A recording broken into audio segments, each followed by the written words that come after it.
All right. Well, hello everyone. Welcome to our second finance podcast. We had so much fun doing it the first time that we wanted to get together and do it a second time. As promised, we kind of wanted to do it pretty close to the Ghost in the Shell release so that we could talk about, hopefully, God, I mean, they pushed it like literally 20 minutes ago. We finally saw all the cards. And I was thinking we were going to be doing this podcast without seeing all the cards, but we've seen everything. We want to talk about it in terms of a finance perspective, in terms of a meta perspective, just kind of getting a feel for where we're at on Ghost in a Shell. So I'm Joshua Patton, captain of the Rogues Guild, and I am joined by Dylan Hunt. Yo. And Emilio Griffin. Howdy. Mr. Purple. Mr. Purple. So yeah, pardon his camera today. He's gonna be all trippy and glowy and sparkly. He kind of looks like a vampire from Twilight right now. Oh my God, please don't say that. He's not as sparkly. He's more like distorted. He's like being Thanos snapped away, but Thanos just no.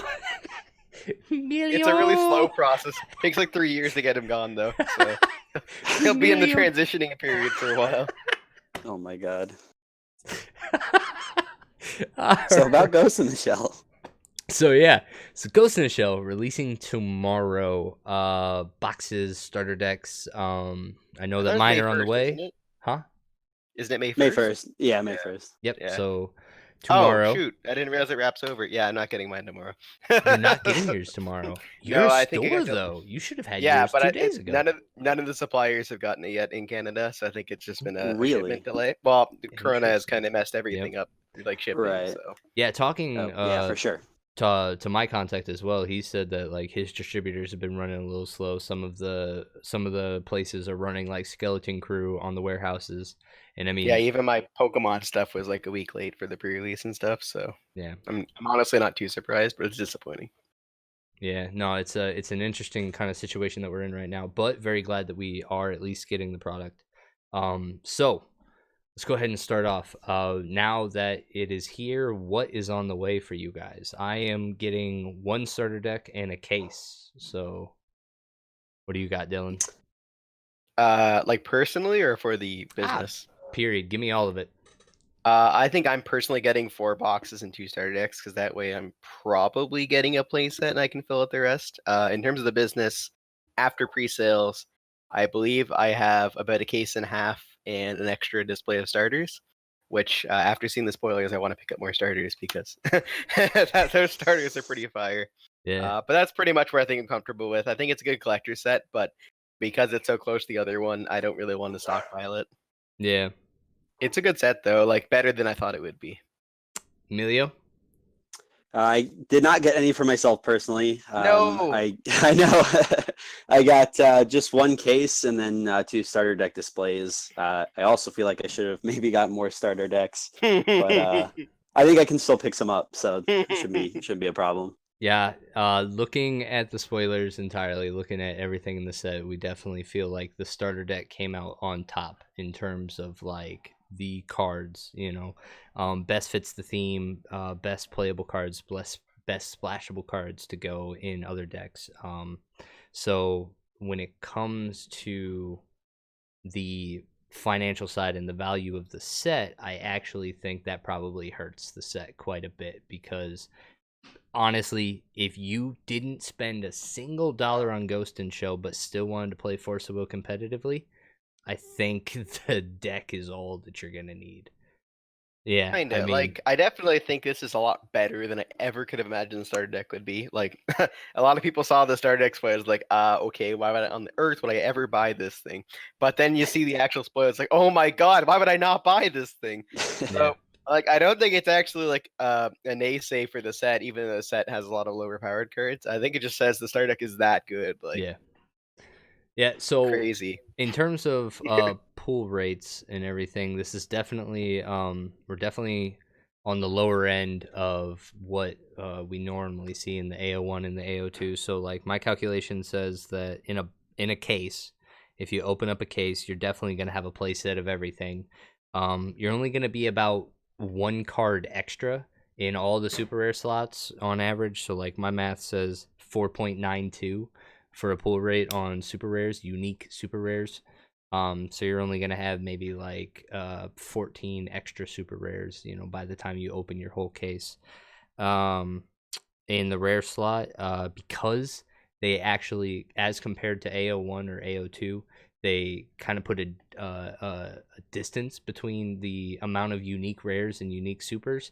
The pull rates are actually very similar for super rares and rares. So 4.92 on the super and 5.59 on the rare. So in AO1 and AO2, those were almost double. Like, there was double the amount of rares in circulation than in super rares based on pull rates. So very interesting for Ghost in the Shell. Basically, a case will get you there with some extra, like we've talked about before. But the only unknown aspect that we have right now is, what are we getting for buying a case? Right now, we know that secrets exist.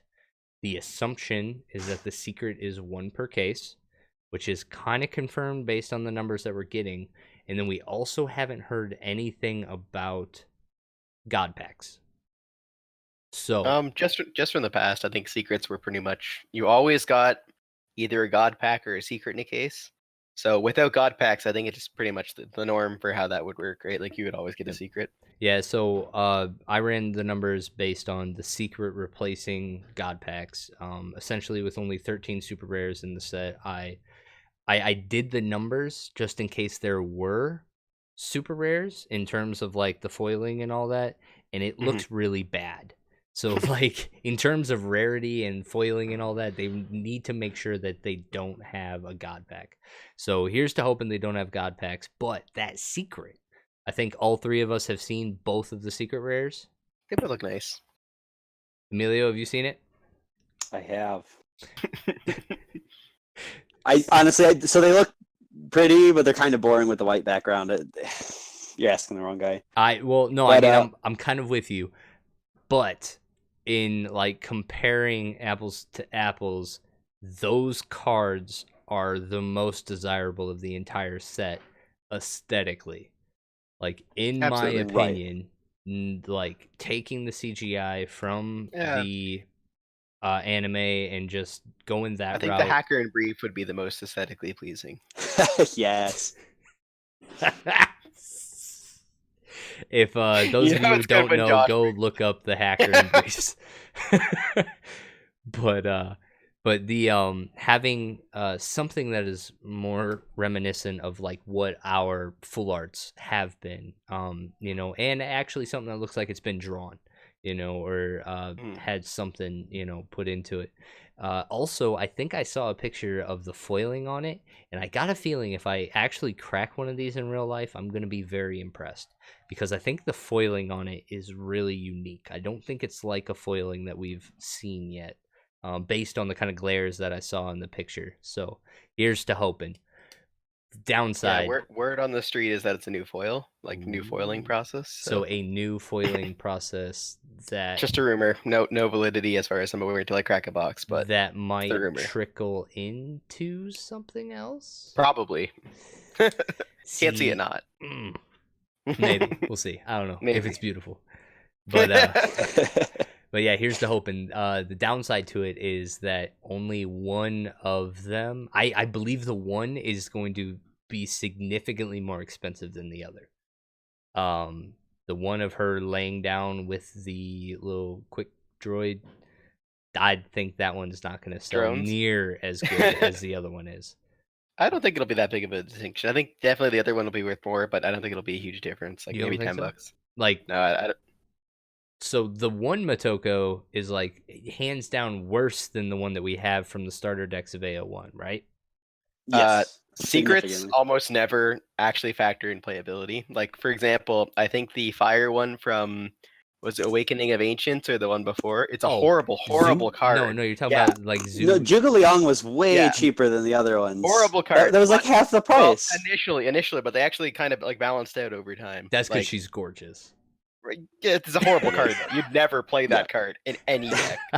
100%. I've had guys like, I've tried for a week to try and play this, but I can't figure anything out. I'm like, well, yeah, it's just that bad, right? But yeah. So like, I do think that it will be worth more, but not like a substantial amount more. Especially because I think both of them As much as they are secrets, they're guaranteed one per case, like Mhm. to one or the other 50-50.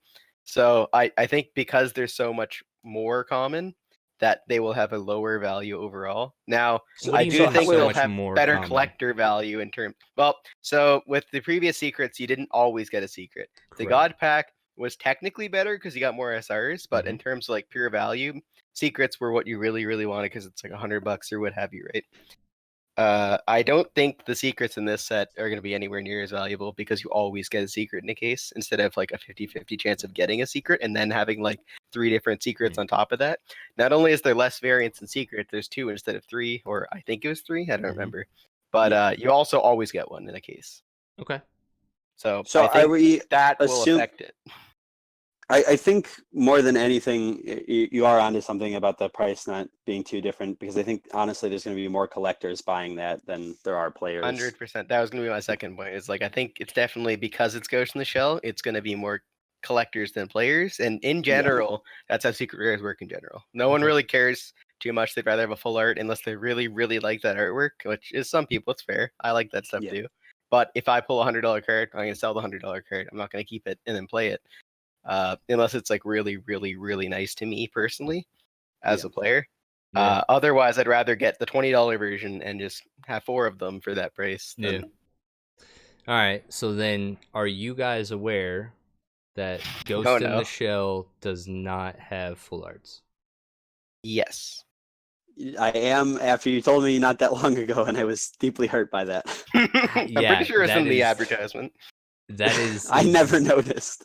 It might not be. I might just be like remembering in hindsight, but yeah. So Yeah, no. I am not happy that there are not full arts. There's only the last time that they did this was in Curse of the Frozen Casket. It was not received well. It was not received well. I think in general the old system of having a foil and having a full art was a horrible system in general, like Mhm. just very bad. Mhm. And Curse the Frozen Casket was still basically the same thing, but instead of foils, you had textures, which is like meh. So No. yeah, you had textured foils instead of full arts. Yes, correct. Yes. Yeah, But yeah, like but in this it's only foils and non-foils. yeah. Like it's since let's say since Curse of the Frozen Cascade, we have yet to have had a set where we haven't had full arts. Like this It's is true. I something just that Force of Will is in my opinion built on. Like the full arts are where the value is, it's where the chase is, it's where like the passion is for a lot of the people in the community is on the art. And so like in my opinion, this set by A doing the CGI and not actually putting art, and then B not doing any full arts but still putting the Force of Will name on it, that is one of the biggest things that I am interested and concerned with. Like, what about this? Now having seen everything, what about this is Force of Will to you guys? it actually feels like in terms of effects it's pretty straightforward. I think basically what they're tackling is because it's Ghost in the Shell, there's going to be a lot of people who like Ghost in the Shell who are going to be interested in the set, and this is going to be a really bad comparison in terms of like getting people hyped for the set. But this is the same approach took with Valkyria Chronicles and Vingolf 2. And it's to a much lesser degree, just to put that out there. Like the cards aren't anywhere near as bad as Valkyria Chronicles, but you will notice there's like 10 vanillas in the set. And I think the whole point of that is because they're assuming if you're new to Force of Will and you like Ghost in the Shell, you're going to pick up the set from a collector purpose and you might sit down and play it. And a lot of the cards are designed with that in mind. Like, for example, I have them pulled up right here. There's It did a feel that way. spell. There's a spell that says it's a 3-cost colorless, destroy all resonators with 1 cost or less. And then the next card is, or it's not the next card, but there is another card in the set that's dive 4, destroy all cards with 3 cost or less. So I think the point of those cards being both in the same set is to show you that a creature that does the same thing as a spell and has additional effects is better than just having a spell. There's vanillas that are there, like a 1/3, the hacker in briefs, there to show you, hey, if I've got a 1/3 and I've got the same card, but it's a 4/4 with an effect, this is a clearly better card. Like these are all things that they add into card games for new players to kind of compare cards and learn what card quality is, right? So I feel like this set is very much designed with that in mind, and This that should feels be like a very new player yes. type of It's definitely that intro they've to Force of taken Will. some Yeah, strides to make it not Vingolf 2 and actually no, have playable good cards, but it's definitely a more new player friendly kind of set than what you would be used yeah. to. So I think it still feels very Force of Will. So yes, they're focused on the collector side and new player acquisition, but there are still some things for the hardcore Force of Will players, the couple playables, and then the secret rares. I think at least the one that's playable, hardcore players are still going to want. Yeah, yeah, Like all these effects feel like Force of Will, putting Yeah, it in that even if they're not great. perspective, actually kind of eases, I guess, a lot of concerns that I had, because, um, I said the new company, I don't think has really taken a step back and printed for a new player in a while. In fact, I think everything that the new company has done has ramped up to like super like crazy levels where like we are getting to a point where cards, like we won't play cards unless it has 4 different effects on it and I get to choose. You know what I mean? But to Yeah, like a yeah. new player, like having one card do 4 different things that you want to utilize, like I'm sure the regalia that enter do 2 different effects, stranger decks, I'm sure all of that was probably like so. Yeah, like we've had like 3 new players in that time frame, and they'll like play Regalia and be like, all right, go. And I'm like, well, which modes are you picking? They're like, what? It doesn't have modes. I'm playing the Regalia. I'm like, well, no, you got your rules. Like, oh yeah, and then they'll be like, oh, there's like 4 modes on this. So like, yeah, I get what you're saying. It's definitely like a word overflow because you'll Yes. have cards that already have 3 effects, and then they interact with your ruler, who's always there, and you have 4 additional effects you can pick on top of the ones written on that Yeah. card. So now you're like comparing 2 Yu-Gi-Oh cards together. You're like, what? Yeah. What do these things do again? Yeah, give a new player that has never played the damn game 8 different options in turn 2, and like all of a sudden like it's really hard to teach them the game of Force of Will. Um and so it is actually interesting. I'm glad that you brought this up, Dylan, because yeah, looking back, like when I was teaching new players, I think the Peter Pan and the Captain Hook deck, just the real simple, like there's a Mhm. lot of things that you can teach along the way there. So I guess yeah, with that kind of perspective, I'm actually glad that this outlet is there for the newer players that might be coming in for Ghost in the Shell. It'll be very interesting to see if we do have an influx. We'll see what kind of an influx, because did either of you guys actually watch Ghost in the Shell?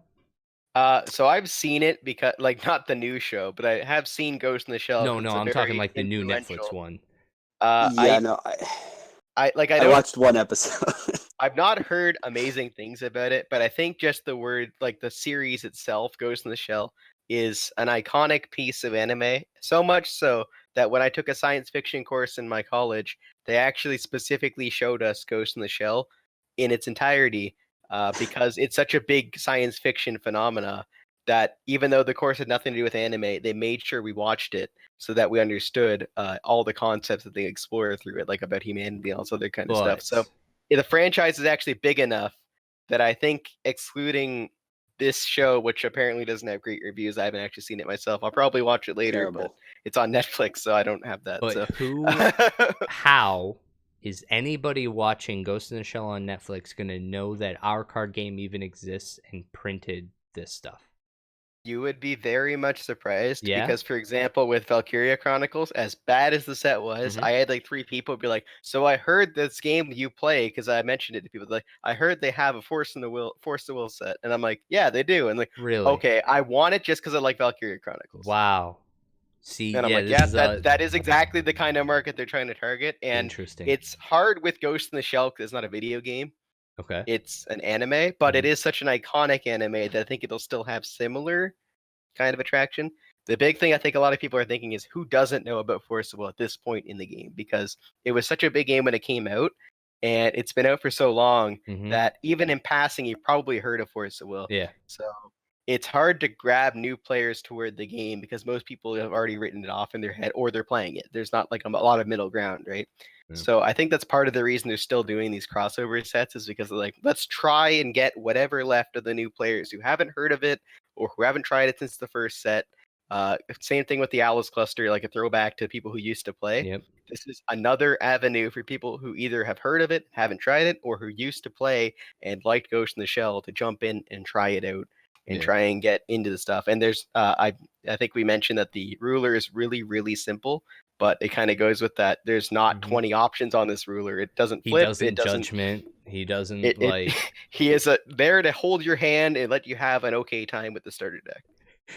I do want to say I have not heard anyone who's watching the new show, talk about Force of Will Again, at all. I think it was just an option for them to get cheap licensing for a well-established franchise. I don't think the show itself actually factors into this at all. Like people like Yeah, no, Ghost in the not at Shell. all. But I mean, even if you like Google Ghost in the Yeah. Shell, like 2045, like nothing comes up for anything. I Nothing think comes up to Force of specifically Will. no one really cares about the new show. Yeah. They just care about Ghost in the Shell. Like I even had a dude Yeah. from Japan order a case for me. Yeah. Yeah. And it's like, well, that's just a popular show, right? Like if a dude in Japan is going to pay like $100 in shipping and buy the case on top of that, then clearly it's something with Something important grab. enough, eh? Yeah. Yeah. And I don't actually know if Ghost in the Shell is a huge thing in Japan. I'm assuming it's decently popular because of how universally acclaimed it is, but I have no idea if it's more popular there than it is here or anything like that. But it has grab. Yeah.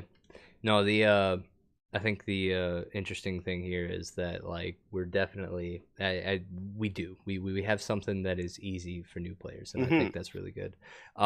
Diddy Kong in our chat kind of describes that new foil he pulled. He says comparing it to other foils, and it's definitely different. Also against the white, it pops and looks like it's coming off the card. So is that for all the foils or just the secret rare? I think it was just the secret rare. It was the major secret, which in the picture that I saw, it looked like it had that kind of pop. So like if they were cool. able to do that off of that backdrop, if it does have that pop out of the card feel, like that's going to be awesome. So got another question here. So this is kind of geared for you guys. Do you think that this person will regret ordering a case of Ghost in the Shell?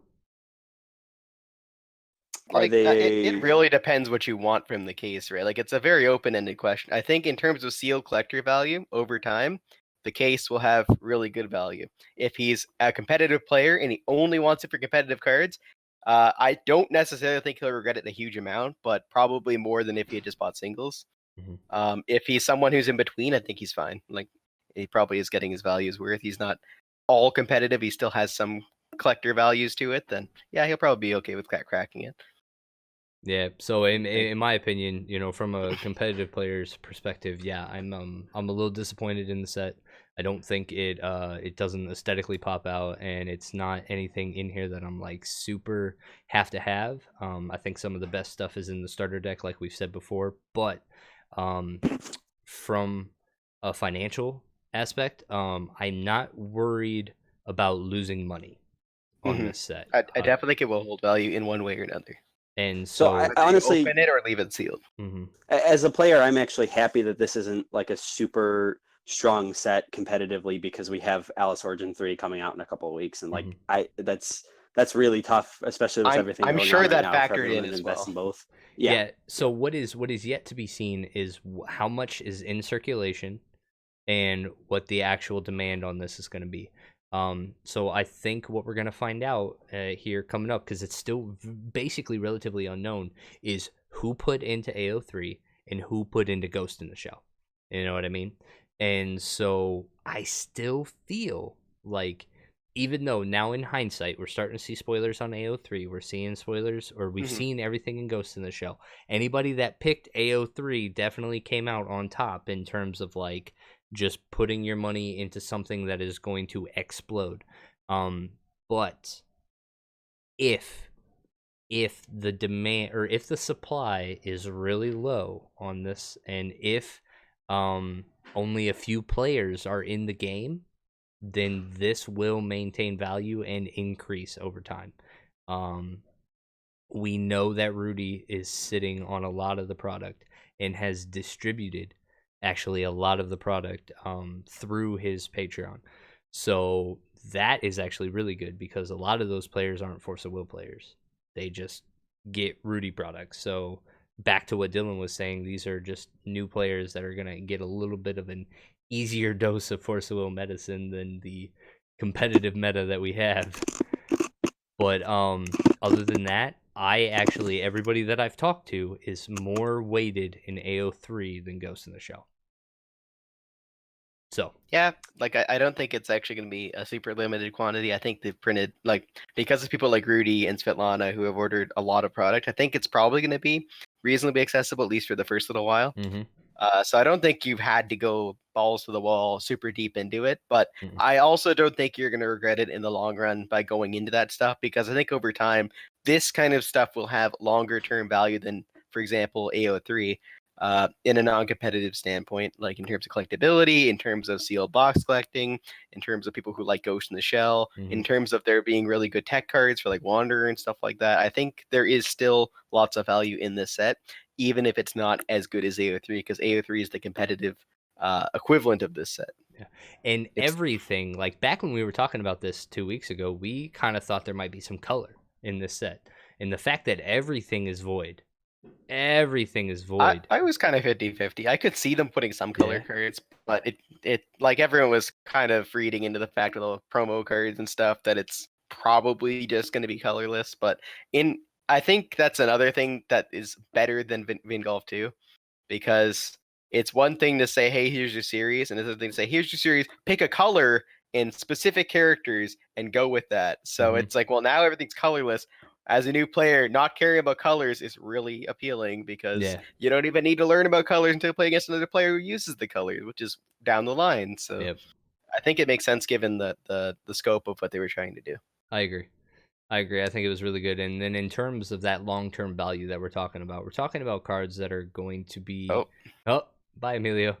We're he froze, so I figured something was happening. we're Oh, talking about long-term like cards that are going to potentially be relevant in multiple metas from welcome here, back. right? And not ever Thanks. color locked. Two of the things that we can talk about is basically we have a one-drop dive that gives something swiftness. Swiftness has been almost exclusively red, splashed into other colors, but like if you want to go fast, oftentimes you got to be red. Congratulations, any color can go fast now, anytime you want it to. Dylan, And what's that for other those, one sorry. drop? What's that other one drop card that used to be exclusively blue for the most part? That now, Oh, jeez. Well, quickly before we continue, I'm sure everyone who's watching this knows, but just for those who don't know, dive is you can pay the cost of the card from your hand and pitch it to your move from game, and you get an effect. The card can be played later because it gets a counter on it by paying its cost. Mhm. So the reason that the swiftness card is so good is because not only is it just pitch it and get swiftness for something, later on in the game, you can pay its cost and play it as a solid body, and it's got removal built into it as well. and it's got swiftness. Yeah, so it's solid in the early game when you're using it as swiftness, and then later in the game it's just free removal. But the card that Josh just referred to is probably going to be a game-changing card that almost every deck will either have to play or respect. Is this one-drop quick cast chant from the starter deck that returns any resonator to its owner's hand?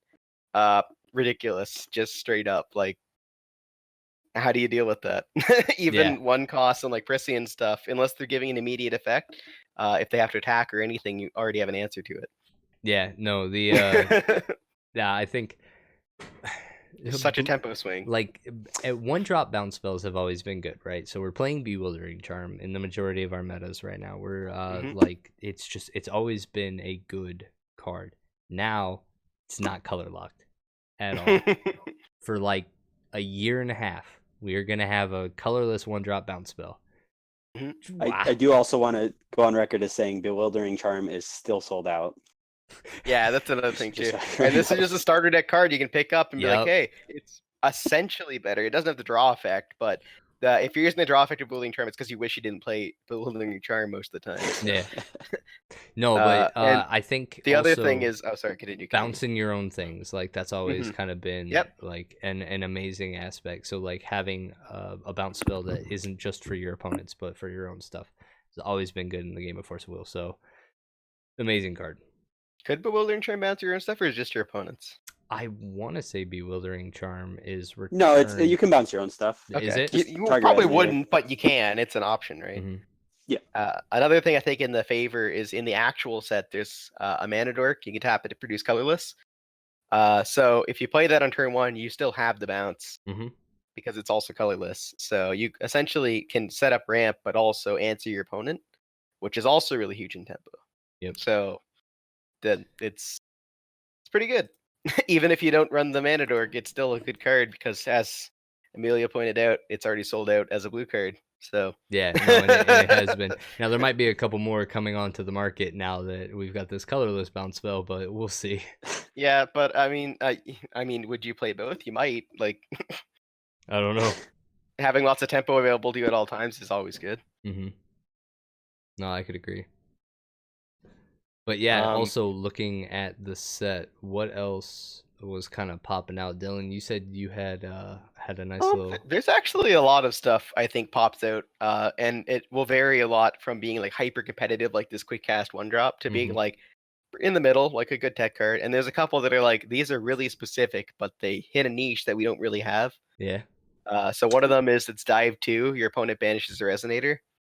Mhm. That's really solid as an instant speed. Your opponent has to sack something. Mhm. Yeah, right It's now kind of it's a like little more half niche, of an but it's Athenia's love. yep. Yep.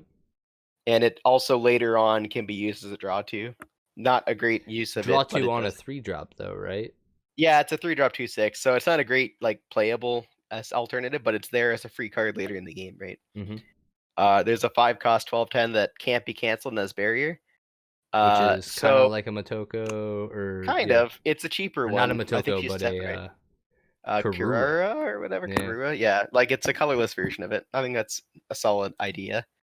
Uh, there's two things worth mentioning in terms of board clears. There's a 3-cost chant that clears all 1 cost or less. I don't think it's super great, but Because it's we not don't quick really cast. have we don't really have anything that does that right now. So it fills a very Yeah. niche application. Mhm. But right next to that, we have a Dive 4 that destroys all 3 cost or less, and that's really good, provided you think can that actually is get to too. that point.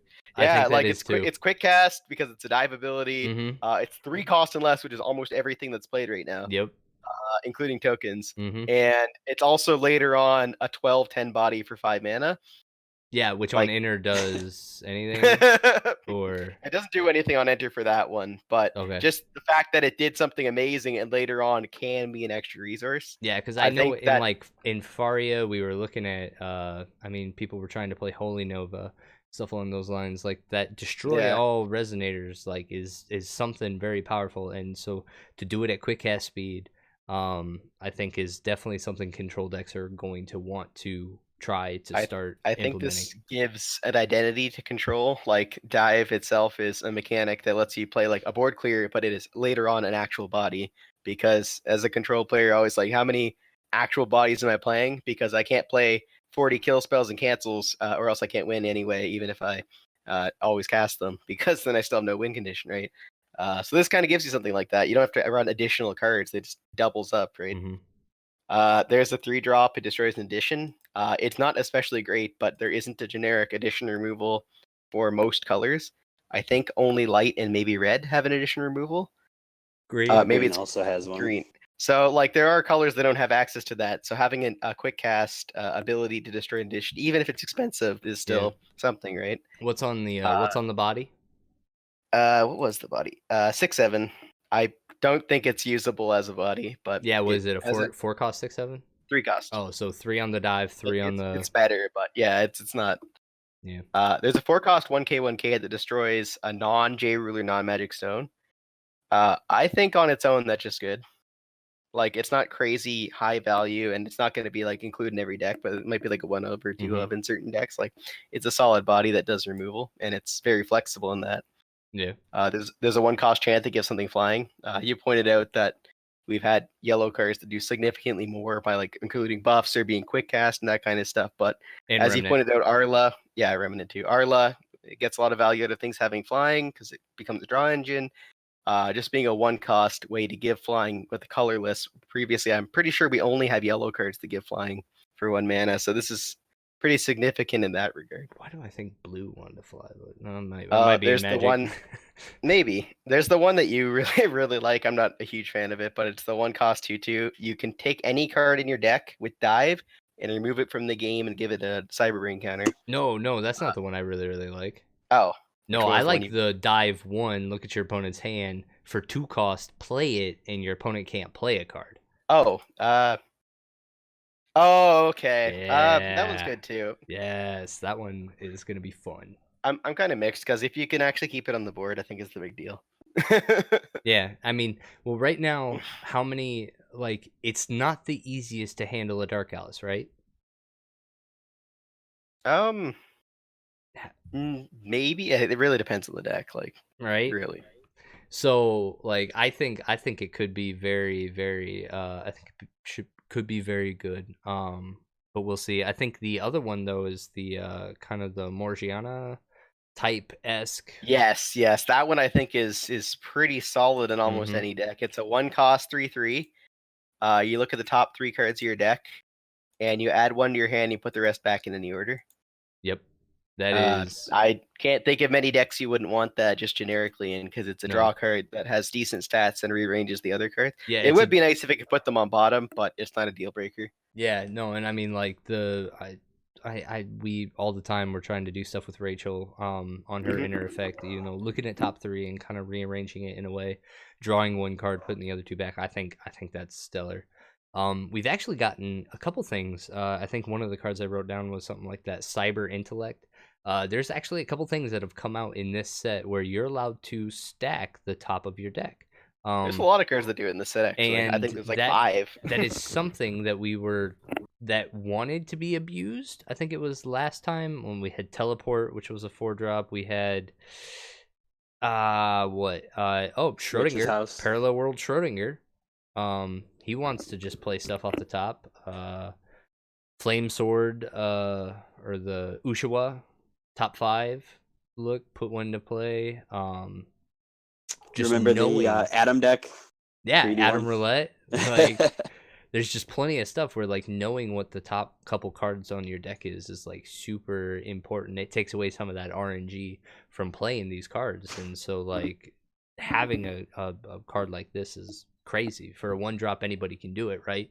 That was almost exclusively green, right? Morgiana paired with blue, that kind of filtering on your first couple cards. So like, I love that card. It's interesting though, a lot of the cards that we've named outside of the starter deck are super rares. I think basically what happened was all the characters that are like key to the show had to be super rares. So even if they don't seem like they have super power level, they are super rare cards. Yeah. So I mean, that's obviously going to affect your pull rates, but I think in the grand scheme of things, it won't hurt things too much. Don't think vanilla armored car should be a super rare. Oof. I honestly think from a playability standpoint, there shouldn't be any vanillas. I understand from the gameplay design perspective that you need to have a couple to show the players, but I think there's probably 2 or 3 extra that they didn't need to include in the set.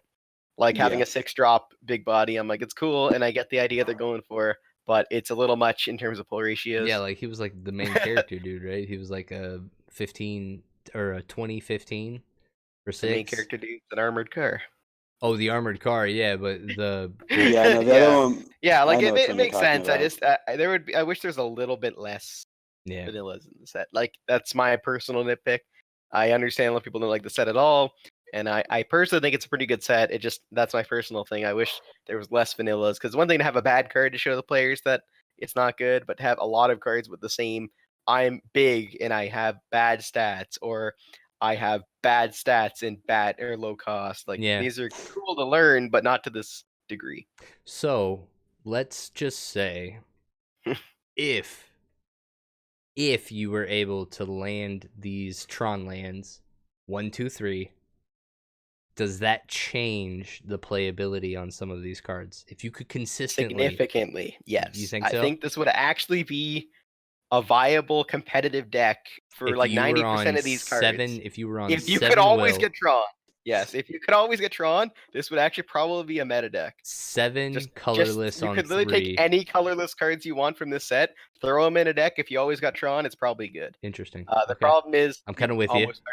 you're probably never going to get there. Right. Like, it's an ideal world scenario, and even if you can get them on turn 5, I think it's still probably good. But it's, getting to the point where you can actually have these and make a difference that maybe or maybe not can make it viable. It's one of those things where, as looking at a preview, I can't tell you that this is good. I can only say these cards are good, or these cards can see play, or these Mhm. cards are good tech options. I can't say this will be a deck because that's something like you have to gauntlet, right? Yeah. So And from a financial perspective, I can't say this is a deck. I can say these cards are good, and that alone will make it worthwhile in the long Mhm. run or in the short term. But you kind of have to play around yourself and make the other decisions, right? Yeah. Yeah, I think it was nice to see Tron Lands come into Force of Will, and I was like, man, that's kind of cool, but like to not be able to like they work in Magic because oddly enough, one of my biggest problems with that game is that your resources are in your damn deck. Yeah, but when you have them in your hand, you can choose what ones you're playing, right? Exactly. So, And so like and and then you even the can ramp cards and search for Wanderer. them. Like we don't have a lot of search your rune or search your stone deck for a card, put it into the field. I think there's only like a couple of those, but they're Wanderer Yeah, legal. like even in Wanderer, I think there's like 2 cards that let you specifically pick cards from your stone Mhm. deck.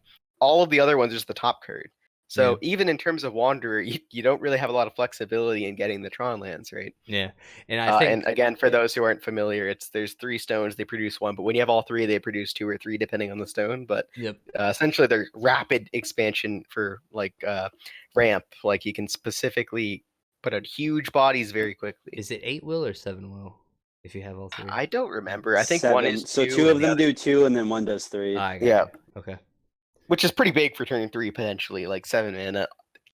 I think any of these cards on their own can make a really big impact. Well, I shouldn't say any. Any of the ones with effects on them can make a pretty big impact. Yeah. But it's how do you get them, right? Like it's not consistent. So I would really have to sit down and actually play test, because numbers are one thing and actually play testing is another. Yeah. Like whether you Because like if you statistically, can you're not going to hit them survive, in 3 if you can turns. survive long enough to Tron, then like maybe. That's the main thing I was thinking. Like, sure, you're not going to get there in turn 3, but now how viable is this deck in the long term? And because you're playing colorless, you would actually have to play a colorless deck, which basically means you're locked to this set. So it's really something Yeah, you for the have to most test. part, right? Like I don't know, like kind of going off of that, like we I don't know, some of our stuff is machines, right? So like we can maybe get away with like remote control golem, Yeah, like maybe. that was the thing about the bombarding card from the starter deck. It just rester, recovered machine, resonator, deal 1,000. I think it's insane in machines. I don't think it's actually good with the Ghost in the Shell stuff, but crazy good in machine. See, I think it Like might be necessary for the Ghost in the Shell stuff, right? Like to maybe, get to that maybe. Tron, I feel like that's all this deck is You would survive probably to still Tron. play it. You would probably still play it. And yeah, I definitely get the feeling that things like the starter deck 1 cost bounds and stuff are like you need to survive to get to Mhm. Tron. It I seems really wish the ruler flipped. There's a 1-drop machine. It's like What would he AOA do or if something. The one who knows, but you know there's a machine. It's like a 0/0, but it gets like 4 counters on it. And instead of drawing, you look at the top 2. One goes to your graveyard, one goes to your hand. You know what I'm talking about? yeah. I feel like they specifically did make him flip because there's so many rulers like Puss and Boots and stuff. It's like when they flip, it's like, why'd you do this? Like, Why'd you flip? what was even the purpose of Vlad? What was the purpose of designing the flip side? No one does it ever. I've literally had like 3 games I've seen a Vlad player flip, and they're like, I really wish I didn't do that. Now I lose. And it's like, well, it had an option, but you took it, and the option was worse than just not doing anything at all. Like, Very true. so I mean, like they probably could have given him a flip side. I doubt the flip side would have done anything. He could have been like a 5/5 vanilla, and like he would Mhm. do like, why would I flip this? And it's like, yeah, that's fair. Yeah. Even if he drew you 3 cards, it'd be like, well, is that worth Well, flipping? what if he was just like a pseudo Arla and he's like put anything with a cyber brain counter into play? Like screw it. Oh yeah, let's go. He's That right. wouldn't be There you fun. go. It's flavorful. Like, come on. I think that would actually be ridiculously OP, given the fact that there's a card that just taps and removes things from your hand. with a Cyberbrain That's counter fair, on it. but like that's like good for like new players. Like he does one thing when he flips. Like ooh. I think it's one of those things where they were really, really cautious with the fact that they're just giving you cheaper cards and the ability to remove things from your hand for good effects. Mm-hmm. I It was honestly Freya. would be. Thank you for not helping me. I That really was the hope they card. actually continue using dive beyond That'd be this. cool. I Yeah. don't think they will. Oh, 'Cause never. They It's. never do. They never I don't do. think they. Well, I think they won't because it's specifically a Ghost in the Shell themed Mhm. ability. Yeah. But I really hope that even as like a one of, like 3 sets down the line, they throw dive back in here. Which, like, let's be real, like, lore-wise, they didn't even try. Like, there is no comparison between Ghost in the Shell and our world that is Force of Will, right? Like, I think again that was specifically to keep the flavor of the Ghost in the Shell Yeah. because the whole point is to draw it in. Like they're not gonna be like, "Hey, this is Arla shaking hands with Matoko," like because the player's like, "Whoa, that never happened. I'm out, whoa. Whoa, man. bro. Get out of here with this fanfic." Yeah, no, it's interesting that actually still one of the best Ghost in the Shell cards was the promos that we got from the very first starter deck. Is our 7-drop Matoko with just all of the keywords. Still one of the best, and it probably gonna be the I mean, she's actually got support in the set too. Is the funny Right? part. Like she's got the card that literally when it dies, it cheats her into play, and I think it's a 6 cost, so it actually is cheaper than playing her outright. Mhm. And the 6 cost has actually a lot of synergy in the set. I didn't mention it specifically because I don't know if having all these random really good cards that are high cost can be a deck Yeah. even with Tron, but it's still a cool card interaction. Things that I think if you're new would be really appealing to you, Yeah. even if it's not super competitively viable. And I think that's kind of the thing that a lot of people are kind of thinking. It's like this isn't the best competitive set, but it is still a decent competitive set, and it still has a market for it, even if it isn't GPs and all that kind of stuff.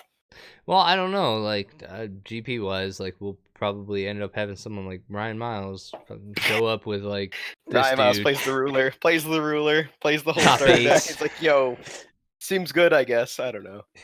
Yeah. Oh, I have my worlds. I was just goofing top 8. Well, Or they actually like put Ryan Miles in the set. He's the noob, so. the noob. What card Yeah. is it? I gotta find it before we end this. So, financially, I my think it's still a buy. It's just not as much as AO3. yeah, no, it's definitely not. It's still there though.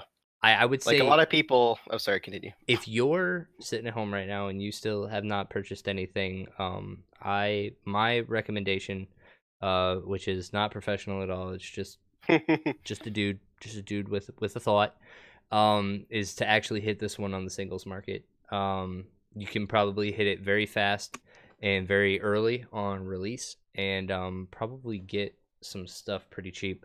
I wouldn't say release weekend. There's going to be Probably a a lot couple of days after. yeah, there's going to be a lot of sellers on release weekend, and so what'll happen is there's going to be a lot of chasing the bottom, essentially. And so, if there's no sales, then they're going to keep dropping that price until there is a sale, right? So, keep an eye on the market. If you see it tick in one direction, because I think there's going to be a couple of them that will. I definitely for sure recommend buying the starter deck. For sure, absolutely. Everybody that plays Force of Will should buy this starter deck. But in terms of the box, singles, I think will get you there. There's only a couple in there that you really kind of want to hit. Some essential dive mechanics that are in there that are pretty cool. I think that Tama filter top 3 card is really good.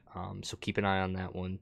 These super rares are going to come out the gate similar to the prices that you have in AO1 and AO2, but the numbers don't justify that they should stay that high. So be patient on those. But then also be diligent. Like keep an eye on the market for like a week, because again, we don't know real supply. My guess, Dylan, you were mentioning earlier something about Italy trying to fire sale. Oh yeah. It seems like on the Facebook group, the Italy guys are all trying to launch their stuff on the American market. I don't actually think they'll be able to do it because they'd pay shipping from Italy, which isn't exactly a feasible thing for most people. But it seems like they're already trying to get rid of their stuff. So I think in the early game, you'll see a lot of people just trying to push all their product out on you. But it's probably still a good buy in the long term, or even just in the mid-range kind of stuff. I wouldn't regret buying it, but for the singles, it looks like it's going to be pretty top heavy for the booster. What are we thinking in terms of price for like where the supers are going to settle? I don't think a single super in this set yeah, no, It's really, really hard to say with this kind of stuff, in my opinion. I don't think they That's why I'm should go asking. higher than like the best ones should be like $10 at most. Essentially because there is no full art variant, which is Right.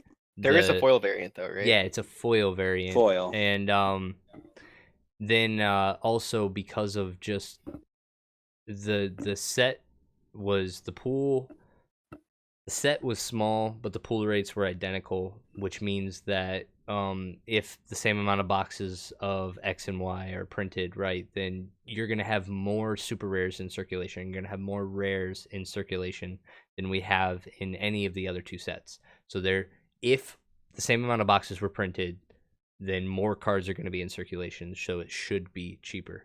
Plus, with the general, I don't think I'm the only one that shares the opinion. I don't think there's going to be a lot of people that are going to want to sit on this. I think they've seen it, they bought in, and they just want to wipe their hands with it right now. Just kind of get it out, get their money back. Especially and like especially with AO3 around the corner. Like there's a lot of people that are probably just going to want to get their money back from Ghost in the Shell and put it right into AO3. Because AO3 is looking like fire right now.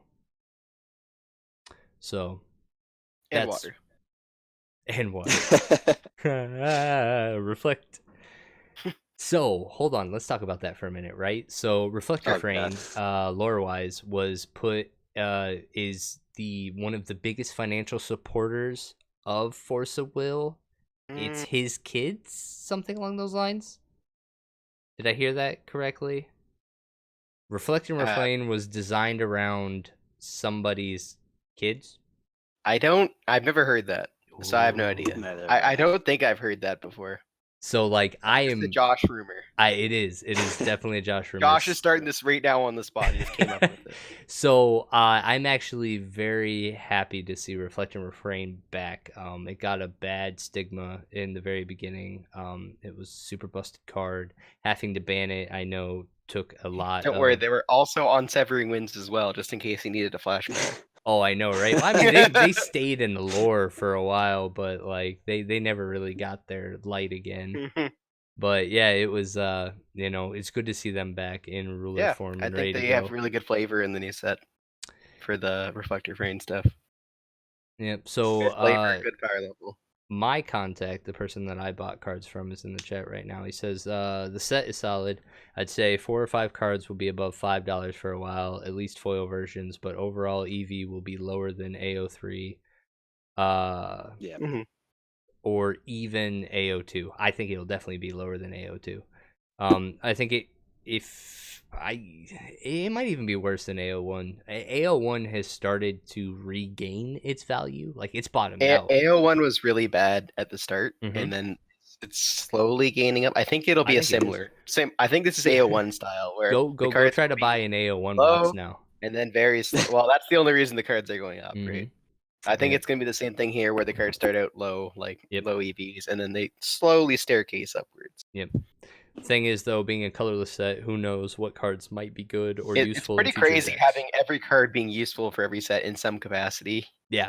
You never know when you're just going to go back and be like, oh, this is something I want to splash here right now, Like, I'm not exactly saying this is competitively viable, but there's a 7 mana, both players discard their entire hand. We've never had any kind of effect like that at all, so maybe a Wander is something that could possibly have some shenanigans involved. Yeah. Cool. Like, there's a lot of cards in the set that actually have no comparative in any card that we've had before. So yeah. So, kind of preluding to AO3, did you guys move on any more boxes? Are you guys staying on what you had originally purchased? I'm gonna get a couple extra cases, I think. I did. I was able to get 3 more. I was freaking out because my distributor said that they oversold at every warehouse, and they're like, we don't have enough for pre-orders. But I was able to get 3 more cases, so good. So somehow they got more boxes. I am actually probably looking at more AO3 as well. I crunched the numbers on AO3, and also interesting fact. In terms of foils and unique variants, your normal is actually going to be the most rare. So fun facts, Ghost in a Shell, if you have a normal card, which honestly I didn't see any normal cards that were going to be competitive, so like this probably won't affect Ghost in the Are Shell. the Tron lands rares, or Yeah, the Tron lands are rares. So like in terms of like pull rates on specific normals, foil variants, they are lower than all of the super rares and rares. So they're so if more you want your rare. foil Stan the Noob, then bam, rare. Exactly. Hard to Yeah. get. Or the hacker in briefs. Yeah, Yep. I'll buy all the foils of those. Yeah, DM me if get you 'em- if you get want to 'em see while all they're your cheap. foils. buy that stuff out. Like, Get 'em while hit they're up those cheap. pre-orders. Hit those pre-orders up. Take them all while you can. Yeah. So and Armored then car, bam. it's gonna be the same thing for AO3 though. It's gonna be the exact same thing for AO3. This is assuming that the this is assuming that the Hmm. this is assuming Ghost that stuff the going on there. pull rates are going to be identical from AO1 to AO2, which I believe that they will be. Like they haven't really switched that up at all. So AO1, AO2, AO3, if the pull rates are the same, your normals in AO3 are going to be more rare than the super rares and the rares in terms of full art variants. So keep that in mind. Okay, if you ever see a normal, like do not undersell. Do not undersell. All right. You heard him first, folks. Race to the bottom, low as possible. One last thing, the regalia. What are we thinking on the pricing there for AO3? Have we even seen the regalia for this set? Yeah. I think we've seen Reflector Frame. Have we seen them all, or I guess we did just recently, right? Yep.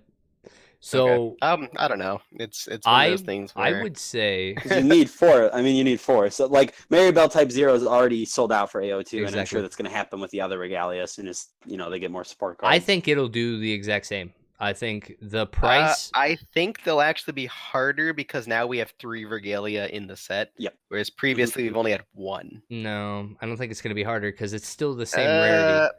But you need 4 of them for the ruler, and there's 3 different slots. Yeah, now. but there so isn't more super rares. No. So essentially, all that you're saying is that like now, like look at your collection, and now instead of Light and Raisin Revive, you have a regalia. Now instead of this, so like your count on super rares doesn't change. But I don't need 4 of Light or Raisin Revive if I'm not playing Lenneth, right? But yeah, you do. Well, you need it for like a shit ton of decks. Do I need it for Priscia? No, I don't need it for Priscia. But that's my point. Like, look at your collection. You probably have play sets of super rares that you don't play. Those are just the regalia now. Like, there isn't more super rares in this set. It's the same amount of super rares. Actually, it's 1 less. It's 18 super rares compared to 19. So I agree with you there, but because regalia is an automatic 4 of requirement every deck that plays a ruler irregardless, and now that there's 3 of those in the set, and it's the same thing with the rulers being inside of the box. Yes, you always get a ruler in your box, but now you need a specific one. The regalias are different because they're more demanded than rulers are, because you only need 1 ruler, right? Yeah, so it doesn't matter as much for people like us that are buying. The pull ratios are going to be the same. I'm with Emilio here because, like, all right. So Emilio said it. Sure. He said that it doesn't matter for us that are opening cases, which I guess is the point that I was making. That's exactly what I'm going on. Most people don't open cases. Right? There is going to be more super rares in this set that carry higher cost. Yes, is what Dylan is saying. That's what I was getting at. It's not. You guys aren't harder to pull. We're the same opinion. It's just that they're more demanded, so they're worth more. There are more super rares that are in higher demand. Yeah. So for those of you trying to buy singles, yes, it might be harder for you to get your regalia. If you're like us and you just open cases, nah, we good. We too cheap. But it is. Get them as cheap as you can. But yeah, no, I think that those are not going to. You might want to keep an eye on those pre-release. Maybe somebody has them on pre-release and just doesn't really follow the game. Yeah, like pre-orders are always one of the things I'd scan through, and if you think the card's gonna be really good, I would just snap them up because probably not priced correctly. Probably. Because most people just flat price when they do pre-orders and then adjust it as the set. Speaking of, actually, let's see, 2 weeks from now, when we do our next podcast, I'm actually going to have Billy Buttons join us. The And Billy. yeah, I'm gonna have Billy Buttons join us because that man is loaded on kits of AO3, and I want his perspective on mass box openings and selling singles in that way, because that is the approach he's gonna take to AO3. Interesting. Which is definitely different than me, different than you two. And frankly, it's a strategy that I've never thought about employing, because in fact, like, I feel like from my perspective, I actually take advantage of those situations. People that are only listing cards based on their numerical value on rarity, you know what I mean, and not actually knowing the cards in the set. So I am going to have him on. We are going to talk about AO3, and we're going to talk about our strategies going into that release weekend. So that'll be fun. Yeah. Yeah, I actually would like to talk about that. I just did a mass box opening for another card game. Yeah, so I'd Flesh be and happy Blood, right? to yeah. I think the only I- Force of Will set I've done it for is DBV. So You lucky bastard. You actually did a mass box opening for DBV? I mean, not compared to most games. Like most people think of a mass box opening like 12 cases or like But 14 cases or something. But I think I did like 7 cases of did you DBV, do maybe it 6 cases. before or after release?